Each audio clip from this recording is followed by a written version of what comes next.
தமிழை ஒரு சனியன் என்றான், காத்துமிராண்டி மொழி என்றான். தமிழா பிழைப்பு நடத்தியவனுக்கு தமிழின் மேலே இந்த கோபம். திருக்குறளை மலம் என்றான், சிலப்பதிகாரம் புழுகு என்றான். இலக்கியத்தின் இதழ்களை கிழித்தவனுக்கு இந்த பகுத்தறிவின் பட்டம் ஏன்? கம்பனை முட்டாள் என்றான், வள்ளுவனை அடிமை என்றான். கவிதையின் கனவுகளை கொன்றவனுக்கு காலம் தந்தது புகழ் ஏன்? பரிச்சியர் ரவிக்கை போடுவதால் துணிவிலை ஏறும் என்றான். ஏழையின் உடலை பார்த்து சிரித்தவனுக்கு பெரியார் என்ற பட்டம் ஏன்?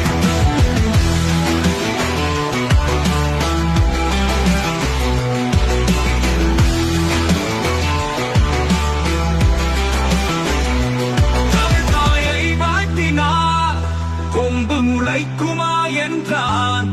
எங்கள் தாய்மொழியை தூற்றியவனுக்கு செந்தமிழ்நாட்டில் அவனுக்கு சிலையே. செந்தமிழ்நாடெனும் பாட்டில் வெங்காயம் பாயும் என்றான். சிந்தையில் கசப்பை விதைத்தவனுக்கு சிந்தனையாளன் பட்டம் ஏன்?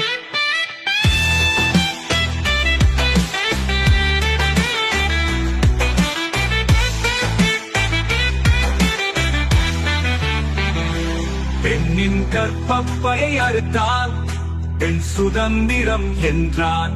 பெண்மையை புண்ணாக்கியவனுக்கு இன்று தந்தையிட்ட பட்டம் ஏன்?